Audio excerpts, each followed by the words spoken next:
আসসালামু আলাইকুম রহমতুল্লাহি ওবরকাতুহু। সম্মানিত দর্শক, ছোট্ট একটি খবর, কিন্তু খবরের নেপথ্যের যে কারণগুলো এবং খবরের যে পরবর্তী যে ভার্সন, আফটার ইফেক্ট, এটি রীতিমতো পিলে চমকানো। সেই কাহিনী আপনাদেরকে বলব। বেশ কয়েকটি ভিডিওতে আপনাদেরকে বলেছি নেপালের যে প্রধানমন্ত্রী বালেন্দ্র শাহদেব, তার সম্পর্কে। তিনি ক্ষমতা গ্রহণ করার পর একের পর এক আশ্চর্যজনক কাজ করে চলেছেন এবং আমাদের এই পাক ভারত উপমহাদেশে ঠিক বেশ কয়েকটি পদ, যেমন তামিলনাড়ুতে যিনি মুখ্যমন্ত্রী হলেন তিনি, পশ্চিমবঙ্গে যিনি মুখ্যমন্ত্রী হলেন তিনি, সঙ্গত কারণে এদেরকে নিয়ে বাংলাদেশে খুব আলোচনা হচ্ছে। আর বালেন্দ্র শাহদেব যিনি নেপালের প্রধানমন্ত্রী হলেন, তাকে নিয়ে আলোচনা হচ্ছে। তো ভারতের অন্যান্য যে সকল প্রদেশ, যেমন পশ্চিমবঙ্গ বা তামিলনাড়ু, খুবই গুরুত্বপূর্ণ, আসামও গুরুত্বপূর্ণ, কিন্তু যেহেতু সেটা একটা প্রদেশ, সেখানকার মুখ্যমন্ত্রী ইন্টারনালি পাওয়ারফুল হতে পারেন, কিন্তু আন্তর্জাতিকভাবে এক্সটার্নালি বা ইন্টারন্যাশনালি ওরকমভাবে গুরুত্বপূর্ণ নয়। কিন্তু নেপাল ছোট দেশ হওয়া সত্ত্বেও সেখানকার প্রধানমন্ত্রী বালেন্দ্র শাহদেব, তার যে কর্মকাণ্ড, এটি দেশের মধ্যে যেভাবে গুরুত্বপূর্ণ, আমাদের জন্য অনুকরণীয়, আবার সারা দুনিয়ার জন্য অনুকরণীয়। আপনারা জানেন যে বাংলাদেশে যে বিপ্লবটা হয়েছে, যেটিকে আমরা জুলাই আগস্ট বিপ্লব বলি বা জুলাই অভ্যুত্থান বলি বা ৩৬শে জুলাই বলি, আমাদের তরুণরা যেটাকে জেনজি বলা হয়, এই বিপ্লবের ধারক বাহক। আমাদের এই দেশের এই বিপ্লবটি মুখ থুবড়ে পড়েছে। এই বিপ্লবের বিপক্ষে বহু কথা বলা যাচ্ছে, আর বিপ্লবের যারা কুশীলব, যারা সামনে অগ্রসারীর যারা নেতৃবৃন্দ রয়েছেন, তারা আগের মতো আদরণীয় নন, গ্রহণীয় নন, এবং অনেককে এখন রীতিমতো ট্রলের শিকার হতে হচ্ছে।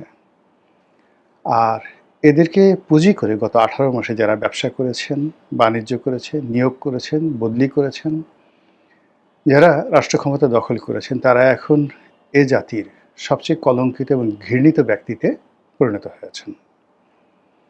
আগামীতে এদের যে পরিণতি কী হয়, এটি বলা যাবে না। যদিও তারা এখন চক্রান্ত আবার নতুন করে শুরু করেছেন, এটি নিয়ে আলাদা আরেকটা ভিডিও হতে পারে। কিন্তু অন্যদিকে প্রায় একই রকম বিপ্লব হয়েছে নেপালে, এবং সেই বিপ্লবের পেছনে আমেরিকার হাত ছিল। অর্থাৎ ওখানে কিন্তু মার্কিন ডিপ স্টেট মারাত্মকভাবে কাজ করেছে। আপনারা জানেন যে নেপালে ইতিপূর্বে যারা ক্ষমতায় ছিল, বারবার সেই ক্ষমতায়, মানে একই দল, সরকার পতন হয়েছে, একজনের পরিবর্তে আরেকজন, কিন্তু দল একই রকম ছিল। তো প্রধানমন্ত্রী ওলি যে সর্বশেষ ছিলেন, তারা সেই দীর্ঘ প্রায় সমসাময়িক 17-18 বছর, অর্থাৎ শেখ হাসিনা যতদিন ক্ষমতায় ছিলেন, ঠিক ওই সময়টিতে তারা ক্ষমতায় ছিলেন। এই ক্ষমতাধর দল, তার পেছনে শক্তি হিসেবে কাজ করেছে মানে চীন।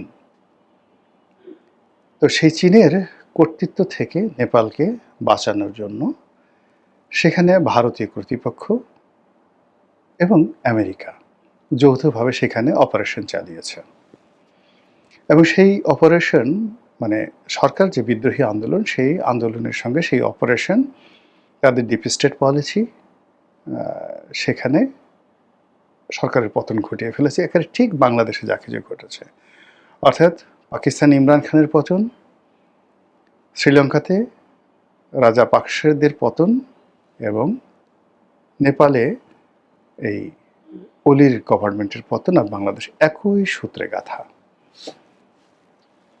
তো এখানে যেটা হলো, মার্কিন ডিপ স্টেটের ফলে ইমরান খানের যে পরিণতি হয়েছে বা পাকিস্তানের যে রূপান্তর ঘটেছে, সেটা ওদের একটা স্ট্রং মিলিটারি এবং সিভিল সার্ভিস থাকার কারণে ওটা মানে বাংলাদেশের মতো ঘটনা পাকিস্তানে ঘটেনি। পাকিস্তান মোটামুটি এই ডিপ স্টেটের ইমরান খানের পতনের পর একটা যুদ্ধ করেছে ভারতের সাথে, কন্টিনিউয়াসলি তারা যুদ্ধ চালিয়ে যাচ্ছে আফগানিস্তানের সঙ্গে, আবার এর মধ্যে ইরানের সঙ্গেও কিন্তু কয়েক দফা তাদের এয়ার স্ট্রাইক হয়েছে। তারপরে তাদের অর্থনৈতিক সংকট, তেলের সংকট, হাজারো সংকটের মধ্যেও তারা এখন বিশ্বের দরবারে শুধুমাত্র মিলিটারি পাওয়ারের কারণে মাথা উঁচু করে দাঁড়িয়ে আছে। তাদের অসীম মনির যিনি আছেন তিনি এখন ইন্টারন্যাশনাল পার্সোনালিটি, প্রধানমন্ত্রী শাহবাজ শরীফ, বিরোধী দলীয় নেতা এবং যাকে বলা হয় সেনাপ্রধান, এই তিনজনকে নাকে দড়ি দিয়ে আমেরিকা ঘোরাচ্ছে। আর তারাও পাপেট ট্রুপে কখনো ইরানে, কখনো সৌদি আরবে, কখনো আমেরিকাতে তারা ঘোরাফেরা করছে, কিন্তু তাদের নিজেদের দেশের ভিতরের মোটামুটি তারা কিন্তু তাদের একটা কর্তৃত্ব বজায় রেখেছে। অন্যদিকে শ্রীলঙ্কা, তারা কিন্তু নিজেদের মতো করে ঘুরে দাঁড়িয়েছে। শ্রীলঙ্কা এবং মালদ্বীপ, শ্রীলঙ্কা এবং মালদ্বীপেও কিন্তু একইভাবে সরকারের পতন হয়েছে, আগের সরকার এবং নতুন সরকার আসছে চীনপন্থী সরকার। মায়ানমারের একই অবস্থা, মানে এর পুরো জায়গাতে, অর্থাৎ এখানে আমেরিকা পুরো রিজিয়নটাকে এলোমেলো করে দেওয়ার চেষ্টা করেছে, কিন্তু সব কিছুর মধ্যে চীনকে ধারণ করে যেভাবে মায়ানমার দাঁড়িয়ে আছে, মায়ানমারের জান্তা সরকার দাঁড়িয়ে আছে, এবং এই যে সেনাপ্রধান, মায়ানমারের সেনাপ্রধান, তিনি একটা নির্বাচন দিয়ে আবার সেই সিসির মতো করে তিনি ক্ষমতা দখল করলেন এবং চীনের কর্তৃত্ব প্রতিষ্ঠা করলেন। আরাকান আর্মি যেভাবে বাড়াবাড়ি করছিল সেই বাড়াবাড়িটাও বন্ধ হয়ে গেছে। আর মালদ্বীপে একই অবস্থা, মৈত্র সরকার সেই অ্যাবসলিউটলি এতটা, মানে সেখানে চীনা প্রভাব যে নরেন্দ্র মোদী স্বয়ং ভ্রমণ করতে আসছেন, কিন্তু তিনি তখন চলে গেছেন দেশ ছেড়ে চীন ভ্রমণ করার জন্য। তো বুঝেন অপমান কাকে বলে।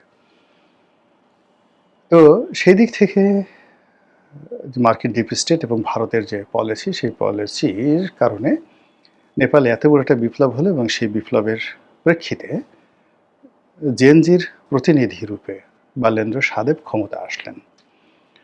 ক্ষমতা এসে তিনি চীনকে ছেড়ে বা তার দেশের স্বার্থকে ছেড়ে বা দেশের যে প্রচলিত রাজনীতি রয়েছে সেই রাজনীতির যে ধারাবাহিকতা, কন্টিনিউশন, সেটা বাদ দিয়ে ভারতের দালালি করেননি। তিনি আমেরিকার সঙ্গে কোনো চুক্তি করেননি, বরং একটার পর একটা যে সিদ্ধান্ত নিচ্ছেন তাতে করে ভারত মনে করছে, আমেরিকা মনে করছে যে আগে যে অলির সরকার ছিল সেটাই ভালো ছিল। এবং আগের সরকার ভারতে বেশ কয়েকবার তাদের ভারতের সীমান্তে তারা গুলাগুলি করেছে, ভারতকে যুদ্ধের হুমকি দিয়েছে, ভারতের সাথে যুদ্ধ করবে, এবং ভারতের বেশ কিছু এলাকা তারা দখল করে নিয়ে সে প্রথমে আবার 15 দিন পরে সেটা ছেড়ে দিয়েছে, ভারতের সীমানার মধ্যে ঢুকে পড়েছিল। তো ভারত সেই দুঃসহ স্মৃতি থেকে বাঁচার জন্য মনে করেছে যে ইয়াংদেরকে যদি আমরা আনি, তাদেরকে দালাল বানানো যাবে, তাদেরকে টাউট বানানো যাবে, তাদেরকে বাটপার বানানো যাবে, তাদেরকে নারী লোভী বানানো যাবে, তাদেরকে যেভাবে ইচ্ছা সেভাবে ব্যবহার করা যাবে। আর আমেরিকা তো এখানে মানে তাদের যে দক্ষিণ পূর্ব এশিয়াতে ভারতের সঙ্গে তাদের অনেক বাণিজ্যিক সমস্যা আছে, রাশিয়াকে নিয়ে, ইউক্রেনকে নিয়ে, ইরানকে নিয়ে তাদের অনেক সমস্যা আছে, এটা আলাদা পার্ট। কিন্তু দক্ষিণ পূর্ব এশিয়াতে তারা যে ডিপ স্টেট পলিসি বাস্তবায়ন করতে চায় সেখানে তাদের রাইট হ্যান্ড হলো ভারত। তাদের যে ইন্দো প্যাসিফিক যে চুক্তি রয়েছে সেটার যে বাস্তবায়ন সেটা তারা ভারতের মাধ্যমে করতে চায়, সরাসরি নিজেরা এখানে আসতে চায় না। তো সেক্ষেত্রে নেপালে তাদের যে স্বার্থ ছিল সেই স্বার্থ তারা এখন আদায় করার জন্য বাংলাদেশের মতো একটা গোলামির চুক্তি সেখানে করার জন্য, জেএনজিকে ভয় দেখার জন্য, তাদের দেশে ক্রাইসিস তৈরি করার জন্য প্রাণান্ত চেষ্টা ভারত এবং যাকে বলা হয় আমেরিকা করে গেছে বা করে চলেছে। কিন্তু আজকের দিন পর্যন্ত সেখানকার অভ্যন্তরীণ রাজনীতিতে, অর্থনীতিতে একটা ডট বসাতে পারেনি। বাংলাদেশে এই যে তেল নিয়ে একটা সমস্যা হলো, এটা তো বাংলাদেশে একেবারে স্পষ্ট ডিপ স্টেটের একটা চালাকি, মূলত বর্তমান সরকারকে ভয় দেখানোর জন্য।